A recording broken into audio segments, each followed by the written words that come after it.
أعوذ بالله من الشيطان الرجيم. بسم الله الرحمن الرحيم.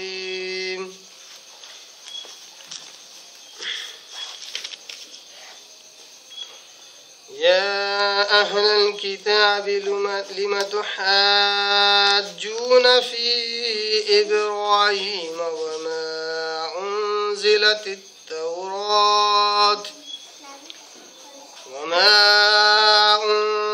التوراة والإنجيل إلا من بعده أفلا تعقلون.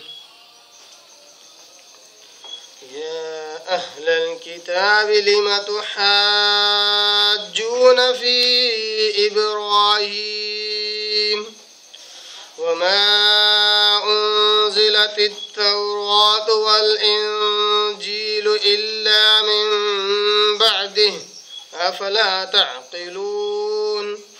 ها أنتم هؤلاء حاجزتم فيما لكم به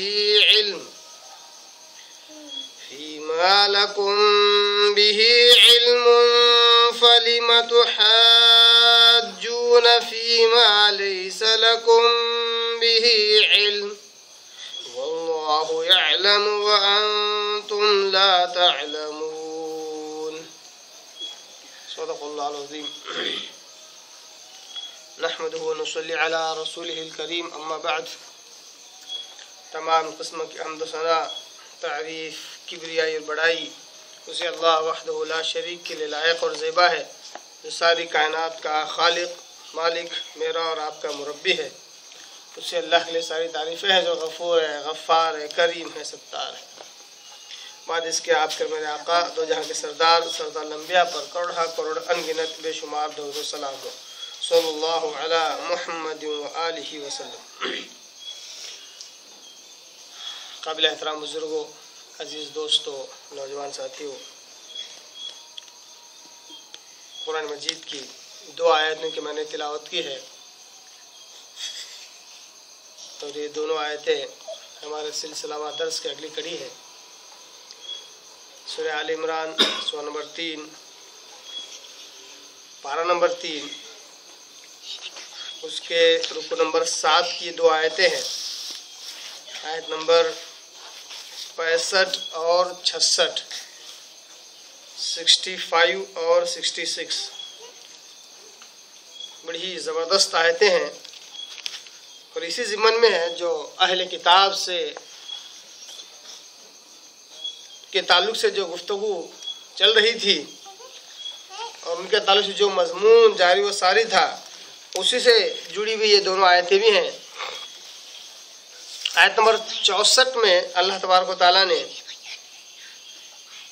اپنے حبیب حضرت محمد مصطفیٰ صلی اللہ علیہ وسلم کو یہ کہا تھا کہ اے نبی صلی اللہ علیہ وسلم، آپ اہل کتاب کو بلائیے اور کہیے کہ آؤ ان چیزوں کی طرف یا اس ایک کلمے کی طرف جو تمہارے اور ہمارے درمیان یکساں ہے، اور وہ کلمہ ہے توحید کا، کہ ہم اور تم صرف اور صرف ایک اللہ کی عبادت کریں گے. اتنا ہی نہیں بلکہ اس کے ساتھ کسی کو شریک نہیں کریں گے. یہ ہے وہ کلمہ توحید، ایک کلمہ جو دونوں کے درمیان یکساں ہے. اتنا ہی نہیں، ہم اسی توحید کو برقرار رکھنے کے لیے ہم آپس میں ایک دوسرے کو رب نہیں بنائیں گے، ہم آپس میں ایک دوسرے کو خدا نہیں بنائیں گے، ہم آپس میں ایک دوسرے کی عبادت نہیں کریں گے اللہ تعالیٰ کو چھوڑ کر.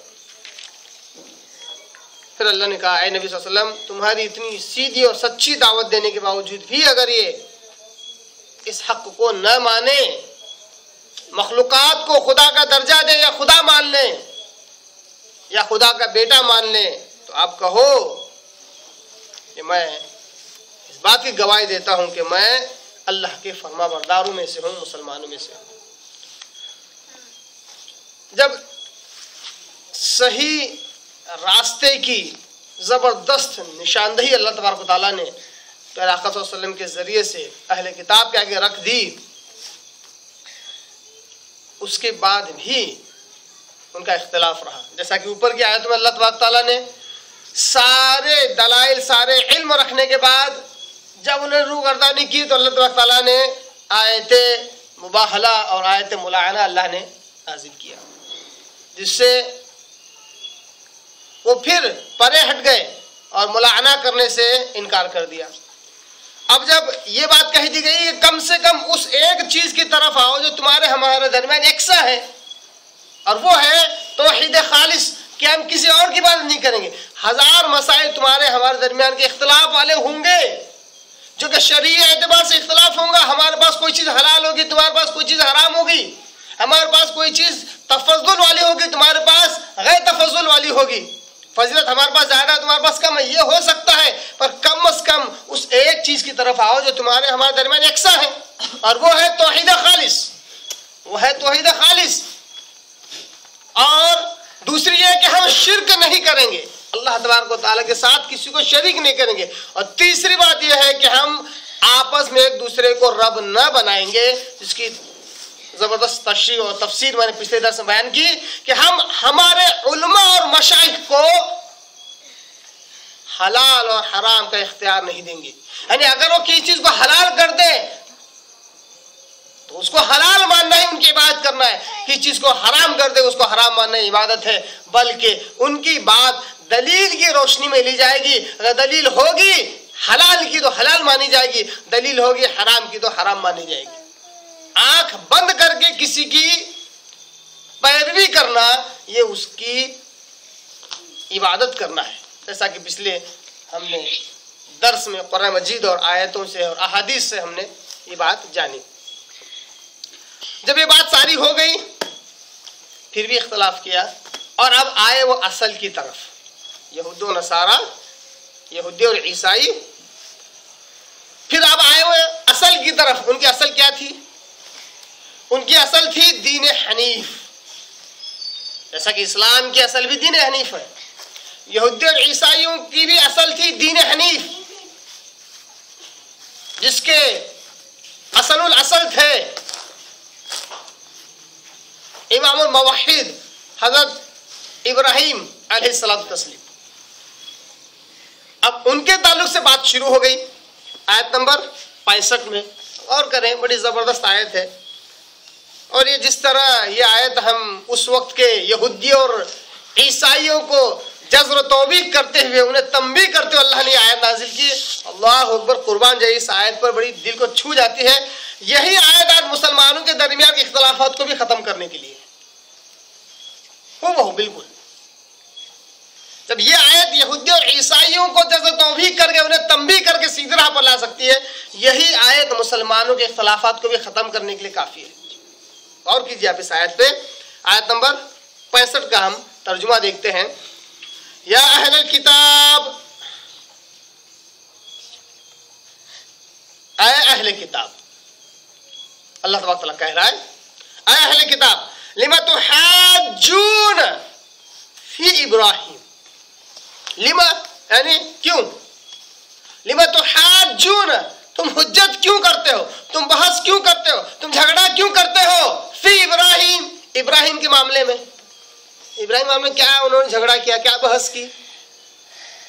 وہ کہتے تھے کہ ہم اصل ابراہیم سے ہیں، دین حنیف سے ہیں، ہم حق پر ہیں. کیا دعویٰ تھا ان کا؟ اہل کتاب کا دعویٰ کیا تھا؟ ہم اصل ہیں، ہم ابراہیم علیہ السلام سے ہیں. یہ اختلاف صرف حضرت محمد مصطفیٰ صلی اللہ علیہ وسلم سے نہیں تھا کہ جیسے یہودی اور عیسائی یہ کہتے تھے کہ ہم ابراہیم علیہ السلام کے دین سے ہیں اس لیے ہم حق پر ہیں، اور اے محمد صلی اللہ علیہ وسلم تم ابراہیم علیہ السلام سے نہیں ہو اس لیے تم حق پر نہیں ہو. یہ مسئلہ نہیں تھا. مسئلہ ان کا اس بات پر بھی تھا کہ یہودی کہتے تھے ہم ہی حق پر ہیں اور عیسائی حق پر نہیں ہیں، اور ہم اصل دین حنیف کے یعنی کہ ابراہیم علیہ السلام کے دین کے ہیں، اور عیسائی ابراہیم علیہ السلام کے دین سے نہیں ہے. اور یہی بات عیسائی بھی کہتے تھے کہ یہودی اصل حق پر نہیں ہے، وہ باطل پر ہے، اور ہم دین حنیف یعنی حضرت محمد ابراہیم علیہ السلام سے ہے اور یہودی ابراہیم علیہ السلام سے نہیں ہے، وہ باطل پر ہے۔ دونوں کا آپس میں بڑا زبردست اختلاف اور جھگڑا تھا، اور یہی جھگڑا حضرت محمد مصطفیٰ صلی اللہ علیہ وسلم سے بھی وہ کر بیٹھے اور کہا ہے کہ محمد صلی اللہ علیہ وسلم حضرت ابراہیم علیہ السلام کے دین سے نہیں ہے۔ اللہ نے بڑی زبردست بات کہی اور کہا، اے اہل کتاب لم تحاجون فی ابراہیم، تم ابراہیم علیہ السلام کے تعلق سے کیوں جھگڑتے ہو، یا کیسے جھگڑتے ہو، کیوں جھگڑتے ہو؟ وما انزلت التوراۃ والانجیل الا من بعد، تورات اور انجیل جو کہ نازل ہوئی وہ تو ان کے بعد نازل ہوئی۔ کیا کہا اللہ نے؟ زبردست، اللہ تعالیٰ ایک منطق دے رہا ہے۔ اس سے یہی بات معلوم ہوتی ہے، ایک بات اور، کہ بات کو سمجھانے کے لیے منطق اور لاجک کا استعمال کر سکتے ہیں، گرچہ کہ وہ صحیح ہو، گرچہ کہ وہ صحیح ہو۔ اب یہ نہیں کہ دین کی بات کرو تو نہیں بھائی صرف قرآن رکھو یا حدیث رکھو، تیسری بات مت کرو، ایسا نہیں ہے۔ جو بات حق ہوتی ہے اس کا سہارا لیا جانا چاہیے بات کو سمجھانے کے لیے۔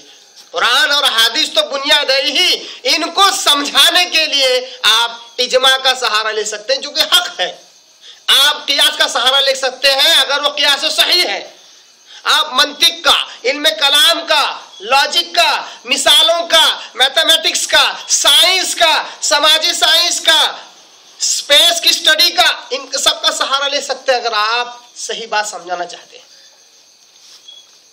ان کا استعمال کرنا کوئی غلط نہیں۔ جیسے اللہ تعالیٰ یہاں پہ ایک منطق، ایک لاجک، ایک مثال اللہ تعالیٰ بیان کرتا ہے کہ تم ابراہیم علیہ السلام کے تعلق سے اس طرح دعویٰ کر کے کس طرح بحث کر سکتے ہو کہ تم حق پر ہے اور وہ نہیں ہے، اور تم حق پر ہے اور وہ نہیں ہے؟ کیسے؟ جبکہ تورات کو ماننے والے موسوی یعنی موسیٰ علیہ السلام ماننے والے یہودی، یہ تو ابراہیم علیہ السلام کے بعد نازل ہوئی، اور تم اسی کتاب کو یعنی موسیٰ علیہ السلام کو کیا ماننے کی وجہ سے اپنے آپ کو موسوی کہتے ہو، یعنی کہ یہودی کہتے ہو، اور انجیل یعنی جس کو عیسائی مانتے ہیں یہ بھی ابراہیم علیہ السلام کے بعد نازل ہوئی، تم اسی انجیل کو ماننے کی وجہ سے عیسوی ہو گئے، یہودی کیا کہتے ہیں کرسچنس ہو گئے، نصارہ ہو گئے۔ تو یہ کتابیں تو بعد میں نازل ہوئی، اب تمہارا دعویٰ یہ کیسے صحیح ہوا کہ تم ابراہیم علیہ السلام کی اصل سے ہو، ابراہیم علیہ السلام کے دین پر ہو؟ یہ دعویٰ تمہارا کیسے درست ہوا جبکہ تم تو بعد میں آئے، تمہارا وجود تو بعد میں ہوا؟ اللہ تعالیٰ یہ جو سوال ہے یہ اس پر نہیں ہے کہ انہوں نے اپنے آپ کو ابراہیم علیہ السلام کی طرف منسوب کیا، غور کرنے کی بات ہے۔ اللہ تعالیٰ نے جو سوال کیا وہ اس لیے نہیں کیا کہ یہودی اور عیسائیوں نے اپنے آپ کو ابراہیم علیہ السلام کی طرف منسوب کیا، اللہ کہہ رہا کہ تم لوگ غلط ہو، نہیں، ان کا منسوب کرنا اپنے آپ کو وہ غلط نہیں تھا، جس چیز پر وہ تھے وہ غلط ہے۔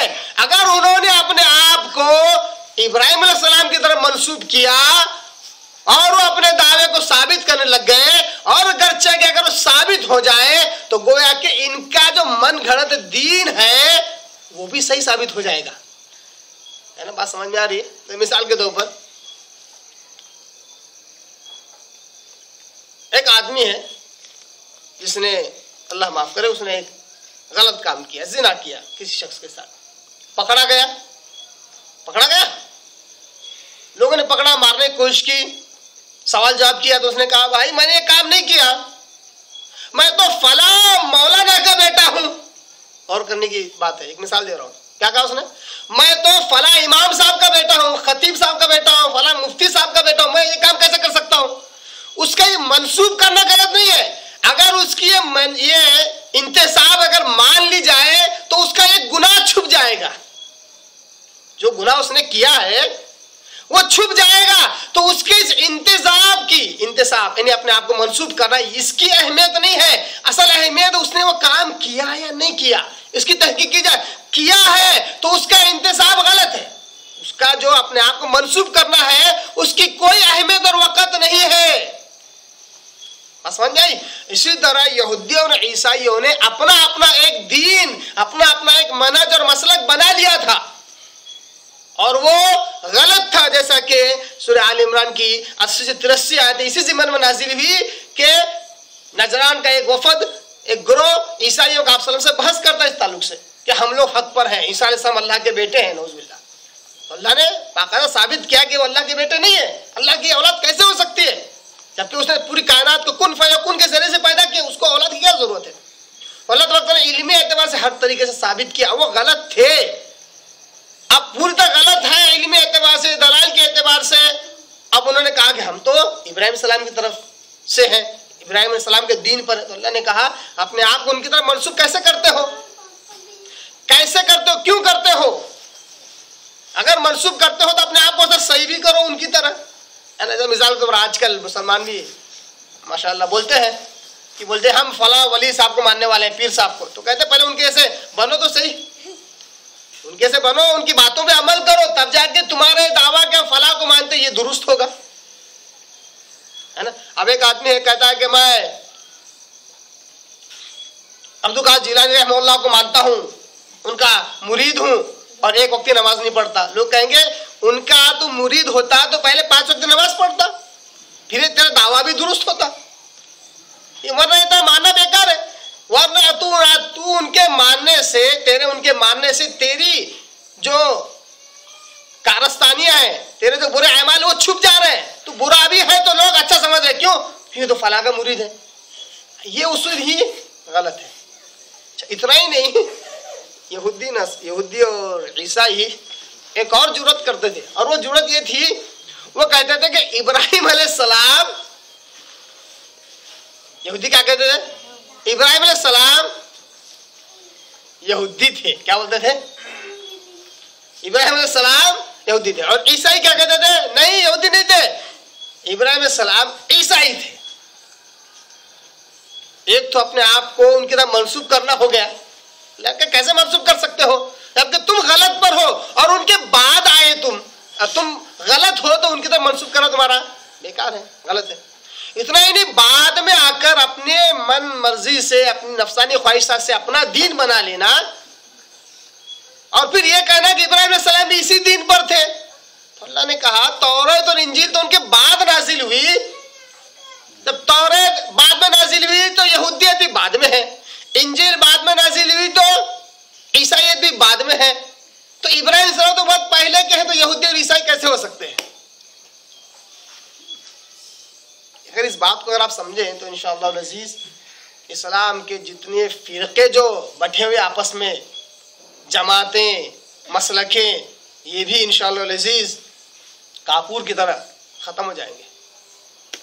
کیونکہ آج مسلمان کا ہر گروہ، ہر سرپرست گروہ کا سرپرست دعویٰ یہی کرتا ہے کہ ہم حق پر ہیں اور یہی دین آپ صلی اللہ علیہ وسلم کا ہے. یہی دین آپ صلی اللہ علیہ وسلم کا ہے. جو مسائل ہم بیان کر رہے ہیں یہی مسائل ہیں جو آپ صلی اللہ علیہ وسلم نے بیان کیے، جو اسلام کے ہیں، جو شریعت کے ہیں. یہی اصول آپ وہاں پر فٹ کر سکتے ہیں اور کہہ سکتے ہیں اگر تمہارا دعویٰ یہ ہے کہ یہ وہی دین ہے جو آپ صلی اللہ علیہ وسلم کا ہے، تو سب سے پہلے اس دین کو سدھاریے. آپ سب سے پہلے اس دین کو، اس مسلک کو، اس منہج کو آپ سدھاریے.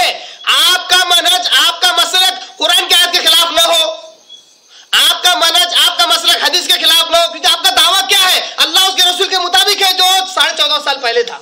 اگر آپ کا دعویٰ یہ ہے کہ 14.5 سال پہلے جو دین تھا وہ دین آپ کے پاس ہے، تو یہ دونوں میچ ہونا چاہیے. مثال کے طور پر موٹی مثال دے رہا ہوں، اللہ نے قرآن میں کہا کہ سور حرام ہے، سور کا گوشت حرام ہے. اب اگر کسی دین میں، کسی مسئلے میں، فرض کیجیے، ہے نہیں ایسا، کسی جماعت میں یہ ہو کہ حلال ہے، تو آپ کیا کہیں گے؟ یہ وہ دین نہیں ہے جو 14.5 سال پہلے اللہ نے نازل کیا تھا. یہ وہ دین ہے جس کو لوگوں نے بنایا، تبھی تو قرآن کے خلاف جا رہا ہے، تبھی تو قرآن کے. اسی طرح اب کوئی شخص یہ کہے کہ فلاں صاحب جو اس سے پہلے ہو گزرے ہیں، انتقال ہو گیا، بہت مشہور تھے، کہا کہ وہ یہ ہماری مسلک کے تھے، وہ ہمارے منہج کے تھے. یہاں پر بھی یہی اصول لاگو ہوتا ہے جو اللہ تعالیٰ پوچھ رہا ہے.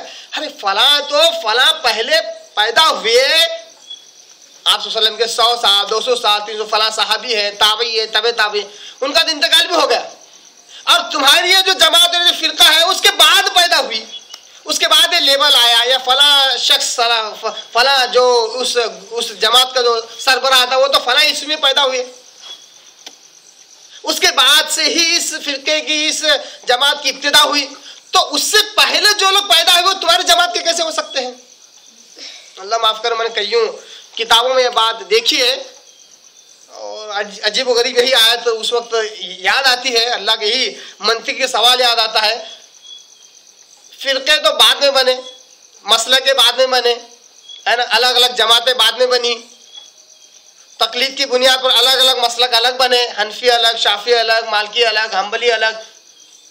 اب یہ مسلک کے جماعتیں بننے سے پہلے کچھ لوگ تھے، ان کے تعلق سے یہ بعض کتاب میں یہ لکھا ہوا ہے فلاں بن فلاں بن فلاں شافعی تھے، فلاں بن فلاں. ارے شافعی مسلک تو بعد میں آیا نا، اس سے پہلے کا شخص اس جماعت کا کیسے ہو سکتا ہے؟ نہیں ہو سکتا ہے. اچھا، دوسری بات، ایک عالم ہے جو دین کی زبردست اسٹڈی کیے ہوئے ہیں، قرآن کو حدیث کو جانے ہوئے ہیں، اس کو جان کر ایک حدیث کا مسئلہ بیان کرتے ہیں، وہ حدیث سے ایک مسئلہ بیان کرتے ہیں کہ اس حدیث کے مطابق یہ مسئلہ نکلتا ہے.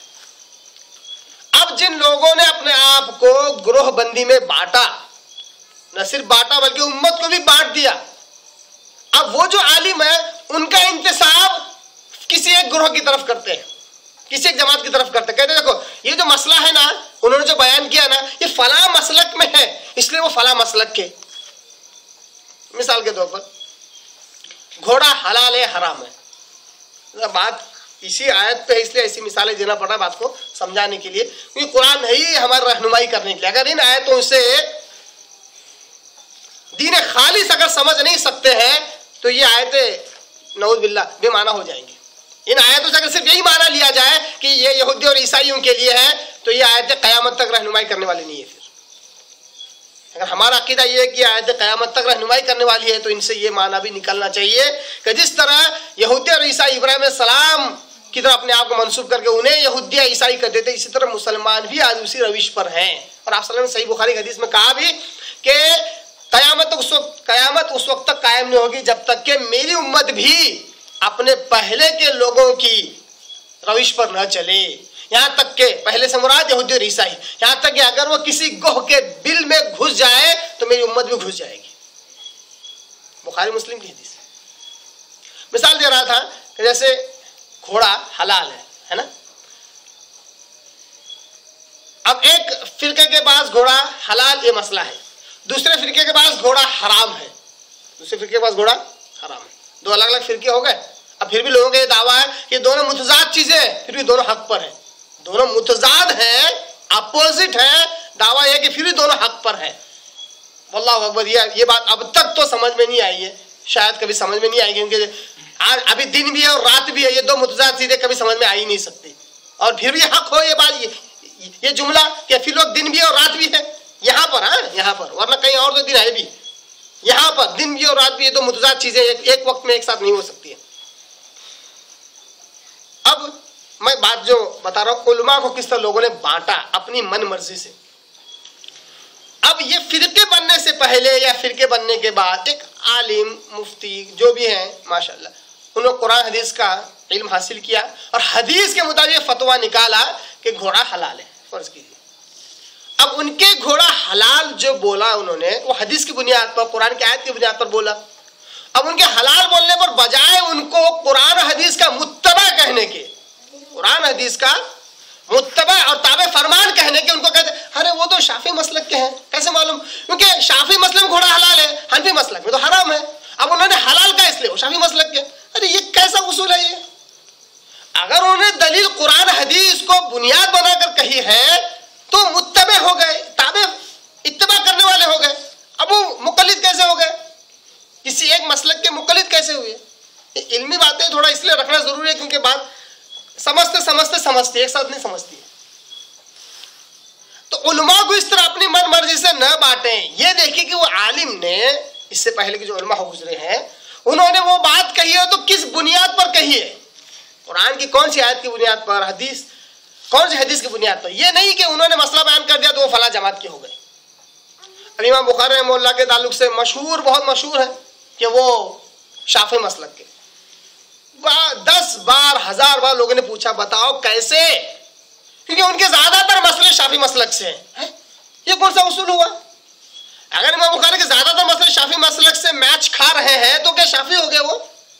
انہوں نے کہیں اپنی زندگی میں نہیں بولا میں شافعی ہوں، پھر بھی ان کو زبردستی شافعی مسلک میں ڈال دینے کا. اور کئی جگہ حقیقت ہے، یہ جو علم سے بات کرنا چاہے وہ بالکل آ سکتا ہے. حقیقت ہے کئی جگہ ایسے مسائل جو شافعی مسلک کے خلاف تھے امام بخاری نے بیان کیے. جو شافعی مسلک کریں گے شافعی مسلک کے خلاف بیان کریں گے؟ نہیں کریں گے. تو بہرحال موٹی سی بات جو اصل یہ کہنا چاہتا ہوں کہ علماء کو اپنی من مرضی سے نہ بانٹیں کہ فلاں فلاں مسلک کے فلاں فلاں مسلک کے، نہیں. حقیقت دیکھیں کہ ان کا علم کیا ہے اور کس علم کی بنیاد پر انہوں نے وہ مسئلہ بیان کیا. اللہ معاف کرے 12 کہے تو آپ صلی اللہ علیہ وسلم نے کہا کہ یہودیوں کے 71 فرقے ہو گئے، عیسائیوں کے 72 فرقے ہو گئے، میرے امت کے 73 فرقے ہوں گے. اس میں ایک فرقہ کہا، آپ سے کیا کہا؟ ایک فرقہ ناجی ہوگا، نجات پانے والا ہوگا. وہ فرقہ ہے کون سا؟ آپ صلی اللہ علیہ وسلم نے اس کا نام نہیں بتلایا کہ وہ فلاں جماعت ہے، یہ فلاں جماعت ہے، اور ایسا نام نہیں بتلایا. آپ صلی اللہ علیہ وسلم اس کی صفت بتلائی. صفت کیا بتلائی؟ صفت. صفت کیوں بتلائی؟ دیکھیے اگر ہم کہیں کہ انسان چور ہوتا ہے تو بات غلط ہو گئی ہے نا. انسان چور ہوتا ہے بات غلط ہو، کیونکہ اس سے پورے انسان چور ہو جائیں گے. چوری کرنا یہ ایک صفت ہے. صفت، یہ صفت جس میں پائی جائے گی وہ چور کہلائے گا. احمد نے چوری کی وہ چور کہلائے گا، رفیق نے چوری کی وہ چور کہلائے گا، سراج نے چوری کی وہ چور کہلائے گا. اس کی بنیاد پر میں یہ نہیں کہہ سکتا کہ ہر انسان چور ہوتا ہے. چوری کرنا ایک صفت ہے، جس کے اندر پائی جائے گی وہ چور کہلائے گا. یہ مثال دے رہا ہوں اس لیے کہ جس کے اندر آپ صلی اللہ علیہ وسلم کی بتلائی ہوئی صفات پائی جائیں گی وہ ناجی فرقہ ہوگا. کوئی لیبل والا فرقہ ناجی فرقہ نہیں ہے. لیبل تو کون سا ہے؟ ہماری پیشانی پہ ہے، پتہ ہے ہماری پیشانی پہ کون سا لیبل ہے؟ اللہ کہتا ہے سورہ حج سورہ نمبر 22 کے اندر ہوا سماکم المسلمین، اسی اللہ نے تمہارا نام مسلمان رکھا. یہ ہے ہماری پیشانی پہ لیبل. ہم اپنے آپ کو کیا کہیں گے؟ مسلمان. ہاں اگر ہماری صفات وہ صفات سے میل کھاتی جو آپ صلی اللہ علیہ وسلم نے بیان کیا تو یقیناً ہم ناجی فرقہ ہے، لیکن ہم نجات پانے والا فرقہ ہے. تو نہ صرف آج اس امت کو 72 فرقوں میں، ایک ناجی فرقہ چھوڑ کر 72 فرقوں میں اس کے سربراہوں نے نہ صرف بانٹا بلکہ بانٹ کر یہ ذہن بھی دیا ہے کہ بٹے رہنے میں زیادہ بہتری ہے. کیا کہا؟ کتنی حیرت انگیز بات ہے. یہاں تک کہ آپ صلی اللہ علیہ وسلم کے نام سے جھوٹی حدیثیں بھی گھڑی. کیا کہہ کے کہ بٹے ہوئے رہیں گے تو زیادہ فائدہ ہے. کیا بولا؟ آپس میں بٹے ہوئے رہیں گے تو آپ صلی اللہ علیہ وسلم کے نام سے جھوٹی حدیثیں گھڑی. کہا کہ آپس میں اختلاف کرو تو زیادہ فائدہ رہے گا، اور آپس میں بٹے رہو 1 2 3 4 جتنے 5 جتنے مسئلہ کے سب حق پر ہیں. ابھی نہیں آپس میں اختلاف بھی ہے. کہا یہاں یہ بھی ہے اختلاف، یہ بھی ہے، یہ دونوں اپوزٹ ہے پھر بھی دونوں حق پر ہیں. یہ کیسے اصول درست ہوا؟ کیسے درست ہوا؟ موٹی سی بات ہے. اصول یہ ہونا چاہیے جو اللہ اس کا رسول کہے، جیسے اس سے پہلے بارہا میں نے دلائل پیش کیے ہوئے، وہ راہ حق راہ ہے. آپ بتائیے آپ صلی اللہ علیہ وسلم کے نبی آنے سے پہلے جتنے انبیاء آئے ان کے امتی کس بنیاد پر کامیاب ہوں گے؟ کیا سوال ہے؟ آپ صلی اللہ علیہ وسلم کے نبی آنے سے پہلے، اس سے پہلے جتنے انبیاء آئے ان کے کامیابی کا کیا گر ہے، کیا اصول ہے؟ یہی کہ ان میں سے کسی ایک شخص کی پیروی کر لیں، یہ اصول ہے؟ نہیں. اس وقت بھی ایک ہی اصول تھا اور وہ تھا اللہ کی بات اور وقت کے نبی کا فرمان، ہے نا؟ اللہ کی اطاعت اور وقت کے نبی کی اطاعت. یہ اصول ہر زمانے میں رہا ہے نہیں رہا ہے؟ اس اصول میں اور کوئی تیسرا اصول تھا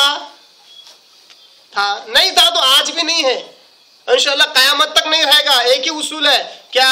اللہ کی اطاعت اور وقت کے نبی کی اطاعت. اور وقت کا نبی آپ صلی اللہ علیہ وسلم کا 14.5 سال آپ صلی اللہ علیہ وسلم آ کر چلے گئے، اس کا مطلب آپ صلی اللہ علیہ وسلم کی رسالت ختم نہیں ہوئی، آپ صلی اللہ علیہ وسلم کی رسالت قیامت تک چلنے والی ہے. تو اطاعت بھی آپ صلی اللہ علیہ وسلم کی قیامت تک چلے گی. اس میں کسی قسم کا اتار چڑھاؤ نہ ہوگا، کمی بیشی نہیں ہوگی. تو اللہ تعالیٰ کہتا ہے، بڑی پیاری بات آگے کہتا ہے کہ تم کس طرح ابراہیم علیہ السلام کے تعلق سے دعویٰ کرتے ہو کہ ابراہیم علیہ السلام یہودی تھے، نصرانی تھے اور اپنے آپ ان کی طرف منسوب کرتے ہو، جبکہ تمہارا دین، تمہارا جو جماعت ہے وہ تو ان کے بعد آیا ہے، تو وہ تمہاری جماعت میں کیسے ہو سکتے ہیں؟ افلا تعقلون، کیا کر رہا ہے اللہ؟ کیا تم عقل نہیں رکھتے؟ کتنا سمپل سا سوال ہے. جو پہلے تھے گزر گئے، وہ بعد کی جماعت میں کیسے ہو سکتے ہیں؟ بعد کے فرقے میں کیسے ہو سکتے ہیں؟ افلا تعقلون، کیا تم عقل نہیں رکھتے، سوچ نہیں رکھتے؟ لہذا یہی سوال اس پر بھی کھڑا کیا جا سکتا کہ آپ صلی اللہ علیہ وسلم کون سی جماعت کے تھے؟ سوال ہے نا. آج ہر جماعت ہر فرقہ یہ بولتا ہے کہ ہم حق پر ہیں، ہم حق پر ہیں، ہمارا ہی مسئلہ حق پر ہے. ہمارے سوال ہے آپ صلی اللہ علیہ وسلم کون سے فرقے کے تھے؟ ظاہر سی بات ہے کسی فرقے کے نہیں تھے. جیسا ابراہیم علیہ السلام کسی ایک فرقے میں ڈالنے کی کوشش کی جا رہی ہے، یہاں پر کسی ایک جماعت میں ڈالی جا رہی ہے، کسی ایک دین میں ڈالی جا رہی ہے. یہی سوال آپ صلی اللہ علیہ وسلم پر کھڑا ہوگا، یہی سوال صحابہ پر کھڑا ہوگا، یہی سوال تابعین تبع تابعین پر کھڑا ہوگا کہ وہ کس فرقے کے تھے. ظاہر سی بات ہے جو فرقے بعد میں وجود میں آئے ان کے کسی بھی فرقے سے وہ تعلق نہیں رکھتے تھے. ان کا فرقہ ایک ہی تھا، وہ ناجی فرقہ. ان کا دین ایک ہی تھا، دین اسلام. ان کی جماعت ایک ہی تھی، مسلمانوں کی جماعت. ان کا نام ایک ہی تھا، مسلمان، مسلم. اس تعلق سے کئیوں دلائل ہیں جس سے پہلے میں نے بارہا دیے ہیں الحمدللہ. تو اللہ تبارک و تعالیٰ کہتا ہے افلا تعقلون، کیا تم عقل نہیں رکھتے کہ ایسی بھونڈی منطق لگا رہے ہو؟ یہ آیت نمبر 65 تھی. آیت نمبر 66 میں اللہ تبارک و تعالیٰ آگے کہتا ہے، دیکھیے یہاں بہت زبردست بات اللہ کہہ رہا ہے، اپنے ذہن و دماغ کو کھولنے کے لیے کہہ رہا ہے. آج مسلمان بالکل آنکھ بند کر کے بیل کی طرح چلتا ہے کسی کے پیچھے. کیوں چل رہا ہے یہ نہیں پتا، کس بنیاد پر چل رہا ہے یہ نہیں پتا، کیا علم ہے بالکل نہیں پتا. اللہ تعالیٰ آیت نمبر 66 میں کہتا ہے ہا انتم ہؤلاء حاججتم فیما لکم بہ علم. دیکھو یہ ہے حقانیت. اللہ تبارک و تعالیٰ جو حاکم ہے، جو زبردست ہے، عزیز ہے، وہ ایک سچائی کو مان رہا ہے اور سچائی کو مان رہا ہے. جب کسی سے بحث ہو، کسی فرقے والے سے بحث ہو، کسی جماعت والے سے جو اپنا نہیں ہے، تب بھی حق کا خیال رکھیں. ظلم نہیں کرنا، حق کا خیال رکھنا. جو سچ بات ہے اس کو ماننا ضروری ہے. ایسا نہیں کہ وہ اپنی جماعت کرنی ہے تو اس کی ہر بات کو رد کیا جائے، چاہے حق بھی کیوں نہ ہو. اللہ تبارک تعالیٰ اس آیت سے یہ اصول دے رہا ہے. کیا اصول دے رہا ہے؟ ہاں انتم ہؤلاء حاججتم فیما لکم بہ علم. آئے یہودیوں اور عیسائیوں، آئے اہل کتاب، اب تک جو تم نے بحث کی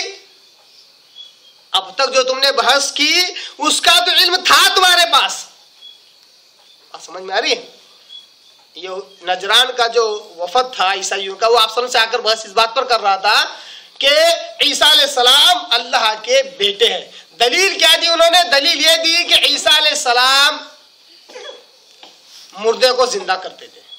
عیسیٰ علیہ السلام مٹی سے پرندہ بناتے، اس کو زندہ کرتے، وہ اصلی مطلب صحیح کا پرندہ بن جاتا تھا. عیسیٰ علیہ السلام برس کی اور کوڑی کی بیماری کا جو شخص تھا اس پر ہاتھ پھیر دیتے، وہ شفا یاب ہو جاتا. عیسیٰ علیہ السلام چھپی ہوئی خبروں کا علم دیتے تھے، اس لیے دلیل ہے کہ وہ اللہ کے بیٹے ہیں. اور عیسیٰ علیہ السلام بغیر باپ کے پیدا ہوئے، اس لیے اللہ کے بیٹے. یہ دلیلیں تھی. کچھ تو ان کا ایک بیس تھا جس کو علم اللہ نے کہا. واقعی عیسیٰ علیہ السلام بغیر باپ کے پیدا ہوئے ہیں، اور قرآن مجید، توریت، انجیل، اس میں اس کا تذکرہ ملتا ہے. تو اس علم کو بنیاد بنایا انہوں نے آپس میں بحث کرنے کے لیے. تو اللہ نے کہا ہا انتم، یہ وہ چیزیں تھی ہؤلاء حاججتم کہ جن کو استعمال کر کے تم نے حجت کی، بحث کی، فیما لکم بہ علم، جس کا علم تمہارے پاس تھا. اب کیا کہتا اللہ تعالیٰ؟ فلم تحاجون فیما لیس لکم بہ علم. اب تم اس میں کیوں حجت کرتے ہو، اس میں کیوں بحث کرتے ہو جس میں تمہارے پاس علم ہی نہیں ہے. ابراہیم علیہ السلام یہودی تھے کہ عیسائی تھے؟ یہ ایک ایسا ایشو ہے، ایک ایسا مسئلہ ہے کہ اس کے بارے میں نہ یہودیوں کے پاس علم تھا نہ عیسائیوں کے پاس. اللہ نے کہا جس میں علم تھا اس میں تو بحث کر لی، ٹھیک ہے. جس میں علم ہی نہیں ہے اس میں تم بحث کیسے کر سکتے ہو؟ اس سے ایک اصول معلوم ہوا کہ اگر کسی سے دینی اعتبار سے گفتگو کر رہے ہو تو سب سے پہلی بات جس کے پاس جو علم ہے اس کا اعتراف کیا جائے کہ ہاں علم ہے، یہ بات سچ ہے. اور دوسرا اصول اس سے معلوم ہوا کہ جب بحث ہو تو اس عنوان پر بحث نہ کریں جس میں علم ہی نہیں ہے، دونوں کو نہیں ہے. تو ایسے مسئلے پر گفتگو نہ کریں، ایسے مسئلے میں آنا آ جاتی ہے. ہماری جماعت میں تو یہ مسئلہ ایسا ہے, تمہاری جماعت میں ایسا ہے. بھلے علم نہیں ہے, جب دونوں بحث کریں گے تو جھگڑا کریں گے, انانیت کی بنیاد پر بحث ہوگی, زدہ زدی کی بات آ جائے گی, جیتنے اور ہارنے کی بات ہے. کیوں؟ علم نہیں ہے, مگر صرف اپنے منہج, اپنے مسلک, اپنے فرقے کے دفاع کے لیے بحث ہو رہی ہے, اس لیے اس بحث کا کوئی فائدہ بھی نہیں. تو اللہ نے کہا کہ جس میں علم تھا اس میں بحث کر لی, جس میں علم نہیں اس میں بحث نہ کرو. معلوم ہوا کہ علم کی بنیاد پر بحث کر سکتے ہیں, کرنا چاہیے, کیونکہ اللہ نے اس کا اقرار کیا. ہاں علم تھا تو بحث کر لی, ٹھیک ہے, جس میں علم نہیں اس میں بحث نہ کرو.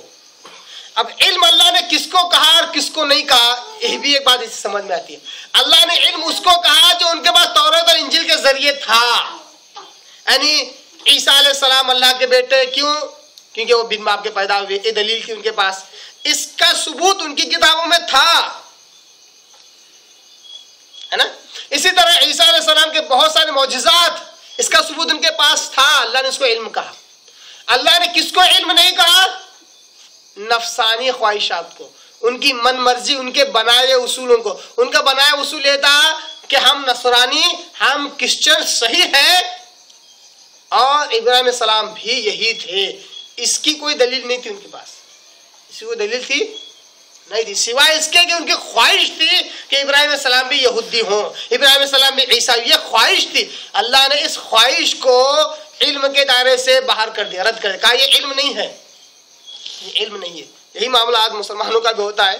بہت ساری واٹس ایپ, فیس بک میں جب عوام سے جب رابطہ ہوتا ہے, بہت سارے لوگوں سے ملاقات ہوتی ہے, تو وہ اچھی اچھی باتیں اسلام کے نام پر سینڈ کرتے ہیں, بھیجتے رہتے ہیں اچھی اچھی باتیں.